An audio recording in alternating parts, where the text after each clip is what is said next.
Well, again, I'm Jeff West, and I actually uh, have had a career of 30 plus years in sales and Wow, sales leadership and congrats. sales management. So um, most of that was in the insurance industry, where I started with a company called Aflac, and I worked my way up to being a state sales coordinator, where it was as high as I could go, still being in sales and still being self-employed. The way the insurance industry works, we were all self-employed, Hmm. and that was my preference. I'd much rather be an entrepreneur than take a normal job. So that's just my nature. So that Hmm. it was a great career. I actually retired from that about 7 years ago and began. I had a book that came out called The Unexpected Tour Guide, which Wow, is a congrats. thank you. It's a sales fable. It's about a young man going into sales and the journey that he's on that helps him become a better salesperson. And it's gotten a lot of good press. I mean, it's won some awards, and it's a good book. So people That's tend to like it, awesome. even if they're not in sales, they tend to like it, I guess. That's Uh, awesome. well, thank you. And then been speaking. I've developed an online sales course, just generally in that genre more over the last 7 years. And then recently, I've actually decided that semi-retirement was boring, so I'm doing a little bit more back in the insurance industry as well. So it's been a great career. It's afforded me a lot of things in life that a lot of people haven't chosen a career that would do that, so I Sure. have to count my blessings on that. But I always told everybody, if you work like it's all up to you and pray like it's all up to God, you're going to do pretty well in life. So, That's a great but saying. well, thank you. The three things I would probably want to hear when I was younger or tell my younger self, the first by far would be to find your personal fusion points. Uh, a lot of people refer to that as finding your why. You got to know why you're doing what you're doing, but I go quite deeper than that. Hmm.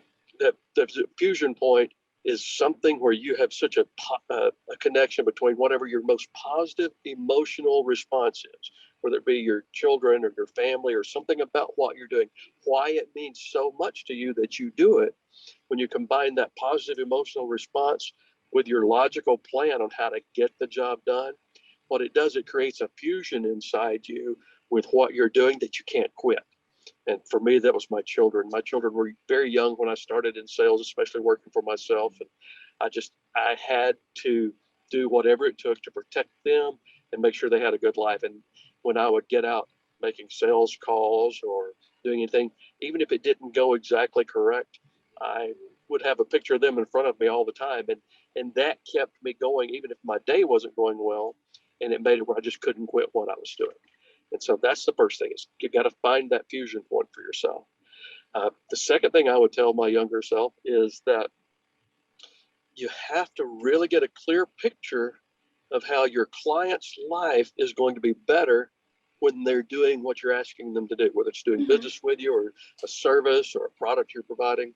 You really have to have a very clear picture about how their life's actually going to get better if they do that. A lot of companies call that their value proposition, but sometimes they don't really understand what a value proposition is. A value proposition really has nothing to do with your product, has nothing to Hmm. do with your company. It has everything to do with how the person that becomes your customer's life is going to be better by you providing that service or that product for them. And basically, I tell everyone a value proposition has nothing to do with you. It's your client's value from your proposition. And that means everything. So you have to have a really clear picture in mind of what that is so that you are so crystal clear on it that you can communicate it effectively. And then the final thing that I would tell my younger self is once you have that fusion point built for yourself and that you understand your value proposition to that customer really well, then you just have to be totally captivated with making sure that your customer gets full advantage, takes every possible advantage out of what you're doing so that they get the best possible situation for their life.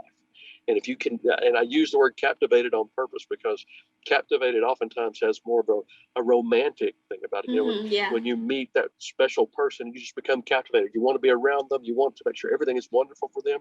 Hmm. Well, as an entrepreneur, you become captivated with how your customer's life is better from what you do and making sure that they get full value out of that. So that would be what I would tell them. And then just go out and have fun with people. Yeah. The lesson I've learned, especially when I got into leadership roles, is every month or more often than that often, but every regular period of time. For me, it was normally monthly with big meetings, or more than that on smaller meetings.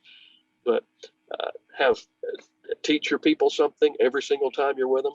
Love them, connect with them on a personal level, let them know, how much you really value them. And then third, go have fun with them. Do things that are fun that everybody enjoys, because if you teach them something and you love them and you have fun with them, what will happen is they will develop that fusion point between you and what you're leading them and doing, and they won't quit either. It helps everybody. Yeah, I think those are great points. I appreciate you sharing them. They've been an amazing points. I think your why and your how you said power fusion. I think that is so powerful. I think why is a good term, but I think power fusion is such a cool term. I love that so much. Definitely that driving point, that reason, and that keeps you going, and definitely building those relationships and being a good leader. Those are such important things to always remember. And I appreciate you bringing those up and sharing with me.